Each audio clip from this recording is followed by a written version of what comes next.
আসসালামু আলাইকুম। আজকে দেখাচ্ছি আলুর চপ। এর জন্য আমরা কিছু আলু ৬টা আলু সিদ্ধ করে ছিলে নিয়েছি।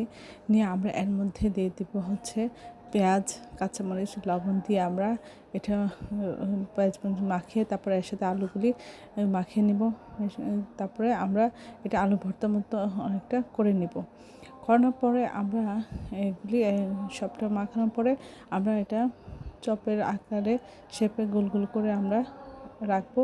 তারপরে এটা ভেষতে ভাজার জন্য আমরা বেসন তৈরি করে নেব।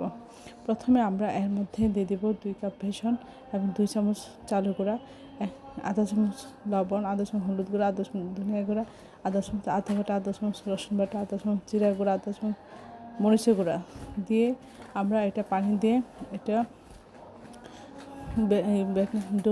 ব্যাটার তৈরি করে নেব।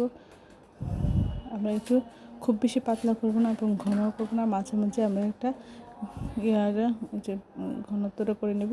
তারপরে আমরা এটা কড়াইতে তেল গরম করে বেসনে এটা ডুবিয়ে তারপরে তেলে দিয়ে আমরা ভেজে নেব। এভাবে একে একে আমরা সবগুলি চপ ভেজে নেব। এটা কম তেলে ভাজার জন্য আমি এইভাবে একটু তেল ছড়িয়ে দিয়েছি এর গায়ে। আপনার বেশি তেল দিয়ে ভাজলে লাগবে না। এভাবে আস্তে আস্তে আমরা সবগুলি চপ ভেজে নিয়েছি। অসম্ভব মজা হয় এভাবে, খুব সহজে খুব মজাদার আলু চপ তৈরি করা যায়। বাচ্চারা খুব পছন্দ করে। আশা করি আপনি এটা বাসায় ট্রাই করবেন। সবাই আমাকে এই ধরনের সুন্দর সুন্দর ভিডিও পাওয়ার জন্য সবাই আমার চ্যানেলটি লাইক করুন, শেয়ার দেবেন, সাবস্ক্রাইব করবেন এবং প্রিয়জনকে বেশি বেশি করে শেয়ার দেবেন। চ্যানেলটি ফলো দিয়ে রাখবেন, তাহলে দ্রুত নোটিফিকেশন পেয়ে যাবেন।